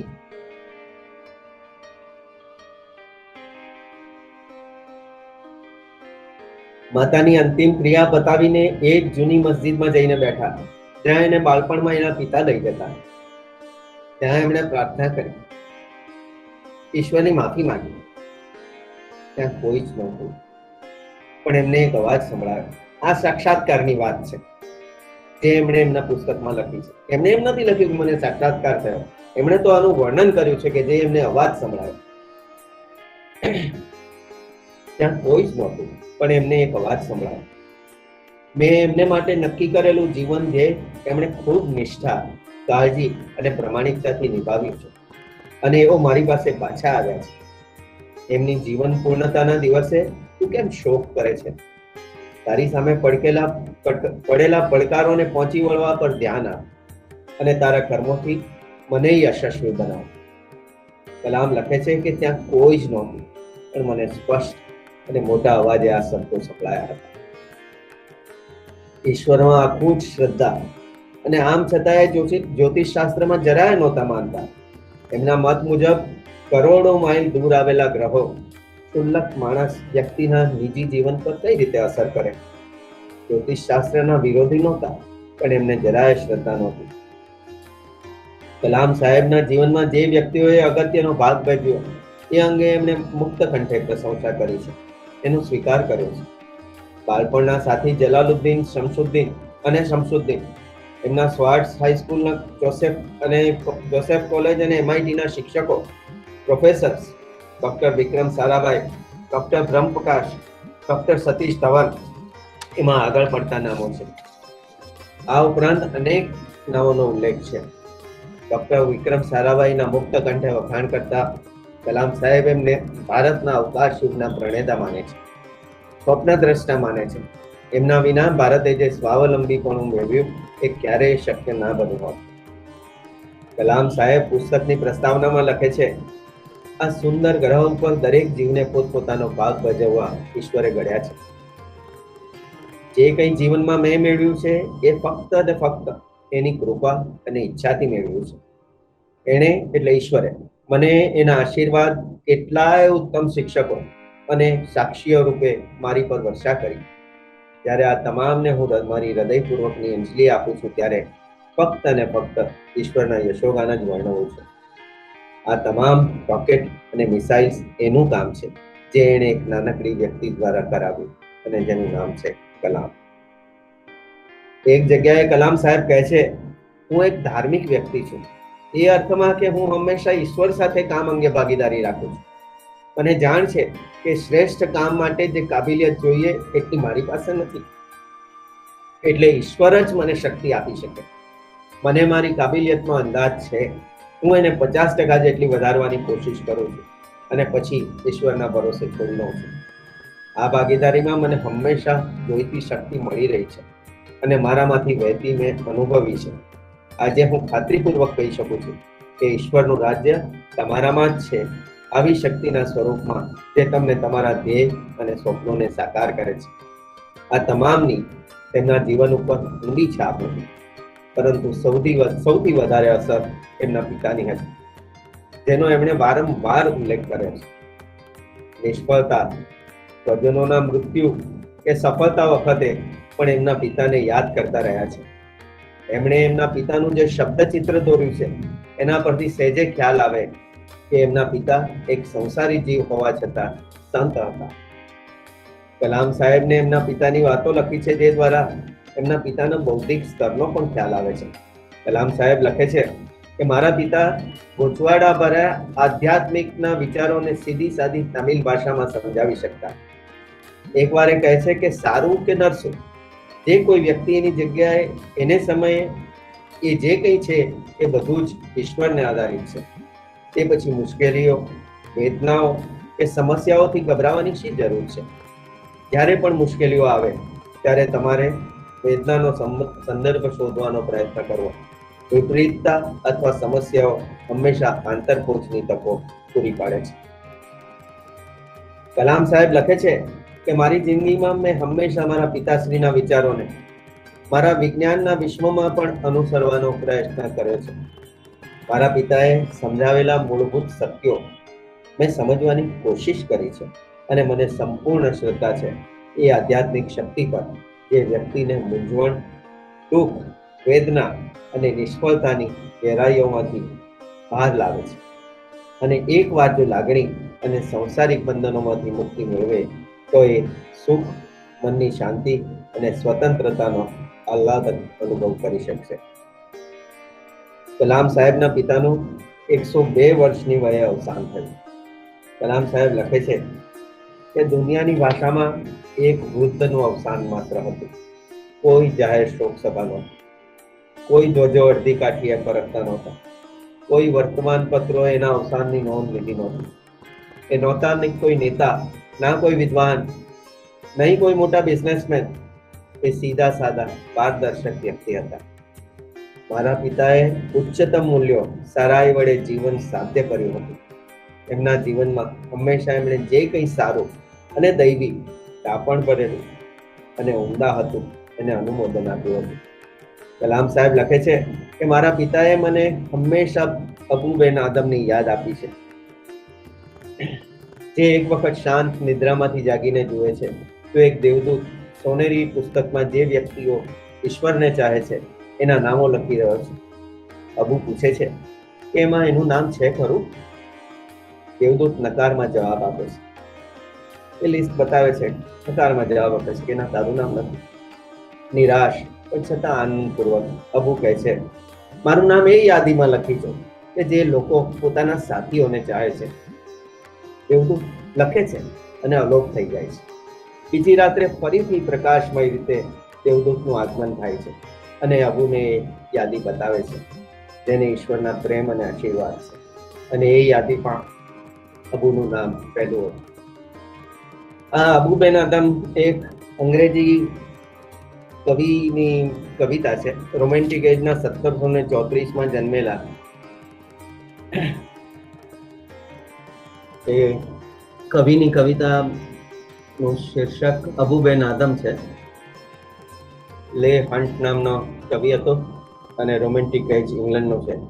એમાં આ પ્રસંગ આવે છે કે દેવદૂત આવે છે, આ અબુ જાગીને જુએ છે તો એ દેવદૂત પાસે લાંબુ એક લિસ્ટ હોય છે. અબુ પૂછે છે કે આ લિસ્ટ શાનું છે? તો કહે છે કે આમાં એ બધી વ્યક્તિઓની યાદી છે કે જેની અંદર ઈશ્વરને, જે બધી વ્યક્તિઓ ઈશ્વરને ચાહે છે. એટલે અબુને થાય છે કે મને પણ જોવા દો મારું નામ છે કે નહીં. અને અબુ એ યાદી જુએ છે તો એમાં એનું આખી યાદીમાં એનું નામ કશે જ નથી. એટલે અબુ નિરાશ થઈ જાય છે. પછી એક ક્ષણ વિચાર કરીને પેલા દેવદૂતને કહે છે કે એક યાદી એવી બનાવો અથવા તો એમાં મારું નામ લખી લો કે જે પોતાના સાથીઓને ચાહે છે. દેવદૂત એ પ્રમાણે લખે છે અને અદ્રશ્ય થઈ જાય છે. બીજે દિવસે દેવદૂત ફરી આવે છે અને ફરી એના હાથમાં કાગળો હોય છે. એટલે અબુ પૂછે છે કે આજે કયો દેશ છે? અને એની અંદર અબુનું નામ પહેલું હોય છે.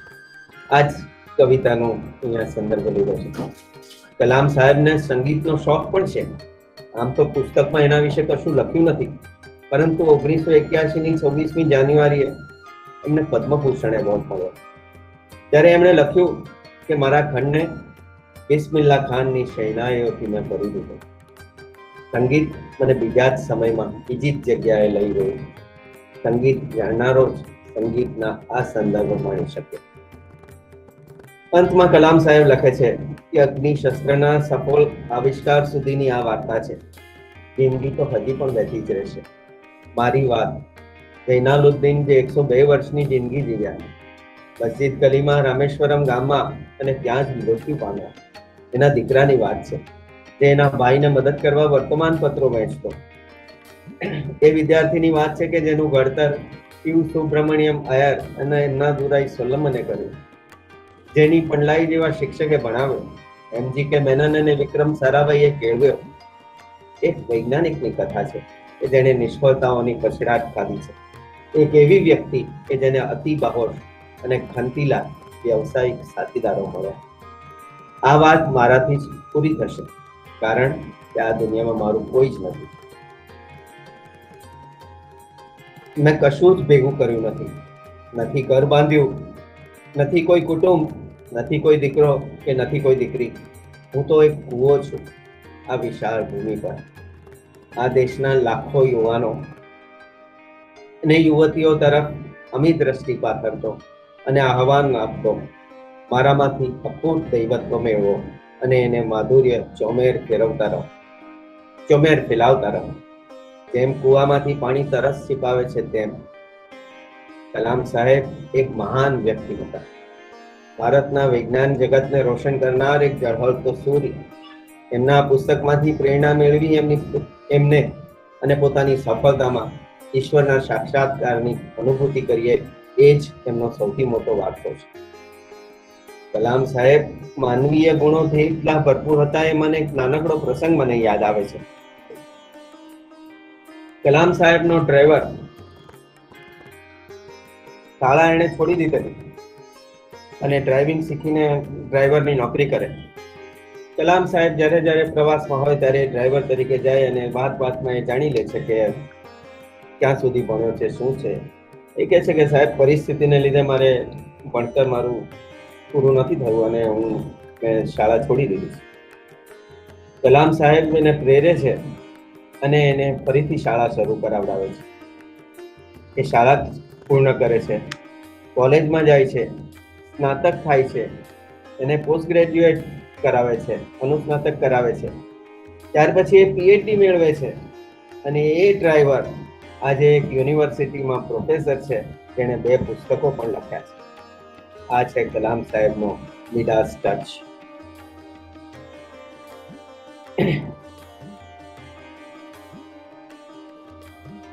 કલામ સાહેબે સમગ્ર પુસ્તકમાં ઠેક ઠેકાણે જાણીતા લેખકો અને કવિઓની પંક્તિઓ મૂકી છે.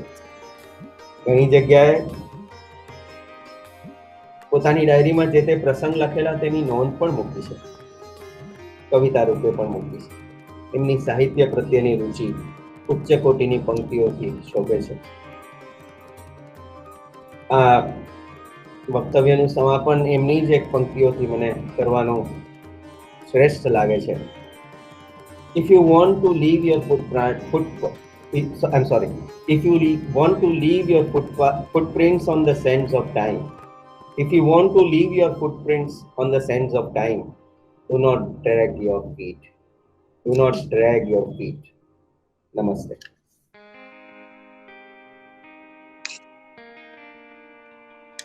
Thank you so much sir.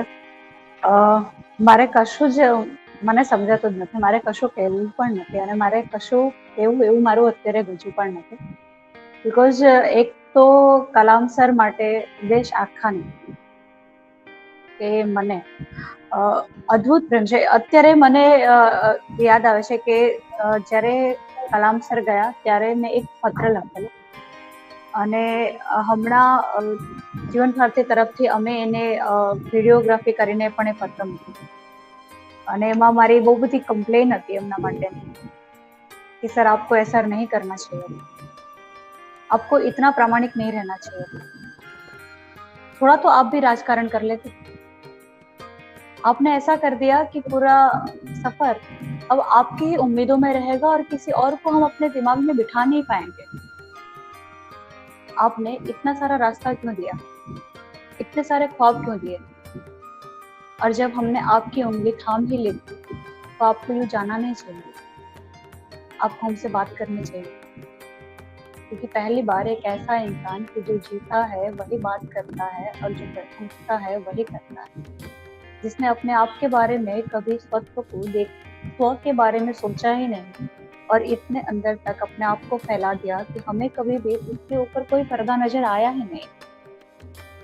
અને આવું એક वो ડિસ્ક્રિપ્ટિવ લેટર હતો કે ધેટ કાઇન્ડ ઓફ અટેચમેન્ટ. અને એક બીજું કે તમે જ્યારે વાત કરો છો, જ્યારે તમે આ રજૂઆત કરી તો ખરેખર એવું લાગ્યું જ નહીં કે કોઈ વ્યક્તિ કોઈ પુસ્તક વિશે વાત કરે છે. એવું લાગ્યું કે કોઈ બહુ નિકટથી જાણનારી વ્યક્તિ અને એટલી જ કનેક્ટેડ વ્યક્તિ બહુ ઊંડાણપૂર્વક પોતાના કોઈ સ્વજનને વાગોળી રહી છે. જેન્યુઅન આ જે મને લાગે, જે મેં આમાં અનુભવ્યું. અને બહુ ભાવાવરણ એક સર્જાઈ ગયું છે, બહુ ભાવુક વાતાવરણ અત્યારે સર્જાયું છે કે હું આમાં કશું જ નથી ઉમેરતી, બટ ફિલિંગ સો ગ્રેટફુલ. બહુ આનંદ છે વાતનો કે જે વ્યક્તિ માટે, અને ફરીથી કહું છું કે જો એ ઘટના નહીં બની હોત, કેટલીક ઘટનાઓ વ્યક્તિના જીવનમાં ઉદાત્તતા અને ઉદારતા જન્માવતી હોય છે, સર્જાવતી હોય છે કેટલાક અનુભવો. અને તમારી સાથેનો મારો જે એ ગોયન્કા ગ્રાઉન્ડ ઉપર થયેલો અનુભવ એ જો ના થયું હોત તો હું હજી સુધી એવું ના માનવા પર ગઈ હોત કે કેન્દ્રમાં બેસીને પણ વ્યક્તિ તમામ પરિઘની તમામ ઘટનાઓને આટલી ઝીણવટપૂર્વક જુએ છે. જે બાળકને, જે વિદ્યાર્થીને તમે ઉછરતા જુઓ અને એને પછી ખીલેલું જુઓ અને તમે એને એ રીતે પણ એક પ્રસ્તાવ આપો કે જે એક અલગ જ અંદાજ પરનો હોય, એ તમારામાં જ હોઈ શકે. અને હું ઈચ્છું છું કે તમામ શૈક્ષણિક સંસ્થાઓને, ઓફકોર્સ જીવન ભારતી પાસે અત્યારે કેતન સરના નામે અને જે મેનેજમેન્ટમાં જે વ્યક્તિઓ છે, ભરતભાઈ છે, ભાનુભાઈ છે, અતુલભાઈ, તો એની પાસે છે. અને મને લાગે છે આ અગનપંખ પર વાત કરવા માટે એક સૌથી યોગ્ય વ્યક્તિ સૌથી ઉત્તમ કૃતિ પર વાત કરે છે. પણ મારો આગ્રહ એ છે કે તમે બીજા પુસ્તક સાથે પણ આ મણકામાં જોડાઓ, બીજા મણકામાં પણ જોડાઓ. અને આ ફોર્માલિટી બિલકુલ નથી, યુ નો ધેટ. તો જેન્યુઅન રિક્વેસ્ટ છે કે જોડાઓ. અને એટલા માટે કારણ કે મારા જે વ્યક્તિ, જે મને લાગે કે જે મને અપીલ કરે છે એ જ વિદ્યાર્થીઓને પણ અપીલ કરશે. તો મારા જેવા આવનારા વિદ્યાર્થીઓને બીજા પુસ્તકો સુધી પણ લઈ જાઓ. અને જે રીતે તમે વાત કરી, આ કોઈ પ્રશંસા નથી, મતલબ હું તમારી પ્રશંસા કરવાના પ્રયત્નોમાં પણ નથી પડવાનું વિચારી શકતી. પણ ખરેખર એવું લાગ્યું કે કોઈ પુસ્તક વિશે વાત નથી થઈ રહી, કોઈ વ્યક્તિ કે જેને બહુ જ નિકટથી કામ કર્યું છે અને આજે પણ એ વ્યક્તિ પોતે એ વ્યક્તિને બહુ જ મિસ કરે છે. આજે પણ એ વ્યક્તિ ઈચ્છે છે કે નહીં, મારે ફરીથી અમી સાથે કામ કરવું છે. તો હું તમારો પરિચય ભૂલી ગઈ, હું આ પુસ્તક ભૂલી ગઈ, હું આ સેશન ભૂલી ગઈ. મને લાગ્યું કે એક પોતે ઘરમાં બેસીને આપણે એક સ્વજનને વાપરી રહ્યા છીએ, બહુ નિકટથી કોઈ વ્યક્તિ જાણનારી એમના વિશે વાત કરી રહી છે. અને આ પુસ્તક, જો આ વાત એક પુસ્તક વિશે થઈ રહી છે તો ડેફિનેટલી એ પુસ્તક સુધી વાંચવા માટે જવું જ જોઈએ, એવું એક સર્જાયો. તો હું અત્યારે અનુરોધ કરું છું કે જે લોકો આપણી સાથે જોડાયા છે, મને બહુ એ વાતનો સાદર આનંદ વ્યક્ત કરું છું કે મનસુખભાઈ રોજ આપણી સાથે જોડાય છે અને પૂરેપૂરું સેશન રોજ માણે છે. હું રોજ એમને રિક્વેસ્ટ કરું છું કે સર પ્લીઝ આપ વાત કરો. હું આજે પણ કરું છું. Sir, Mansukh sir, Alka madam જોડાયા છે તો હું એમને પણ વિનંતી કરું છું કે જે કોઈ યસ સર પ્લીઝ. કશ્યપભાઈ, તમે બહુ સુંદર રીતે, હું તમને પહેલી જ વાર મળી રહ્યો છું. હા, આપણે પહેલી વાર. પણ કુંજ વિહારીભાઈ નું મેં વાંચેલું. આપે બહુ સરસ રીતે બેને બહુ સાચું કહ્યું કે જાણે ઘરમાં બેસીને એક નિકટજન પોતાના નિકટજનની વાત કરતા હોય એવી સરસ રીતે આપે સમય ક્યાં વીતી ગયો એનો ખ્યાલ ન રહે એટલી રસિક રીતે. નહીં તો આવા પુસ્તકો કંટાળાજનક પણ બની જાય કે વિગતોમાં જ બધી વાત ચાલે. એના બદલે આપે બહુ સરસ રીતે આમ જાણે એક આમ ઉપમા આપ્યો હતો એમ કહેવાય કે એક ચિત્રકાર ધીરે ધીરે ધીરે ધીરે આખું ચિત્ર સરસ રીતે પ્રગટ કરતો હોય અને દોરતો હોય એવી સરસ રીતે કલામ સાહેબને મૂર્ત કર્યા. બહુ જ આનંદ થયો મને. મનસુખભાઈ, પણ આપણે કમનસીબ છે કે પ્રેસિડેન્ટ તરીકે કલામ સાહેબને બીજી કેમ ન મળી? એ રાજકારણ. હા, પણ એટલે આપણે આપણે આવા માણસોને મોકલીએ છીએ. બહુ જ એ અત્યારે જે છીછરું આખું વાતાવરણ છે ને એનો જે ખેર આપણે તો કલામ સાહેબ જ મહત્વના છે. ના, એ તો બરાબર છે. સ્વાભાવિક છે કે આપણે દુઃખ.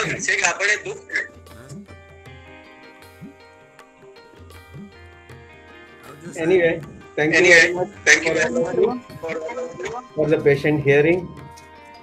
અરે બિલકુલ, જરાક પણ નહીં. ખરેખર મનસુખ સરે કીધું એ જ રીતે અનવુમનલી ફેસ ઓફ વોર અને એની વાત કરવા આવવાના છે. અત્યારે જે વાત બહુ જ ચાલી રહી છે અને આ વ્યક્તિના કાર્યો પૂરેપૂરા પ્રકાશમાં આવ્યા છે હમણાં. જો કે ઘણા સમયથી તેમનું આ કાર્ય પણ હાલમાં જે રીતે આવી રહ્યું છે. હું વાત કરું છું ડોક્ટર વિશાલ ભાદાણી. સો લોક ભારતીના સ્ટુડન્ટ અને હવે ગાંધી ભારતી જેઓ સાચવી રહ્યા છે, સંભાળી રહ્યા છે. તો આવતીકાલે ધ અનવુમનલી ફેસ ઓફ વોર આ જ ટાઈમ પર આ જ રીતે આપણે જોડાઈશું. અને ફરીથી અનુરોધ કરું છું સર કે કોઈ બીજા પુસ્તક સાથે પણ જોડાઓ અમારી સાથે, અને પ્લીઝ જોડાઓ. અને સાથે અલકા મેડમ અને એવરીવન, સ્વાતિબેનને પણ રિક્વેસ્ટ કરું છું કે તમે પણ અમારા મણકામાં જોડાઓ, પ્લીઝ જોડાઓ. અને કારણ કે અમે ઈચ્છીએ છીએ કે ઉત્તમ પુસ્તકોની રજૂઆત ઉત્તમ રીતે સચવાય અને વર્ષો સુધી આ જે લોકડાઉનની સમસ્યા છે ને એને આપણે એક ઉત્સવ બનાવી લઈએ. અને એ જીવન ભારતીની સાથે તમામ પુસ્તક પ્રેમીઓને, અને સર એટલા સારા લોકોના મેસેજીસ કોલ આવે છે કે 5-6 કલાકે રાત્રે 12 વાગ્યા સુધી પણ કામ કર્યું હોય ને તો એક થાક નથી લાગતો. એ લોકો એવું કહે છે કે તમે લોકો આ શ્રેણી ચાલુ કરી છે ને એના કારણે હવે અમારે પુસ્તક કયું વાંચવું એ શોધવાની મથામણ નથી કરવી પડતી. અમારી પાસે રેડી એક યાદી તૈયાર થતી જાય છે. તો એ તમામ દર્શકોનો, તમામ ભાવકોનો, તમામ વાચકોનો, તમામ સાહિત્ય પ્રેમીઓનો, તમામ વિદ્યાર્થીઓનો દિલથી આભાર. અને આ જ રીતે તમે જોડાયેલા રહો. અને સર પ્લીઝ ફરીથી પણ જોડાઓ અને આવતીકાલે પણ મળીએ. Thank you.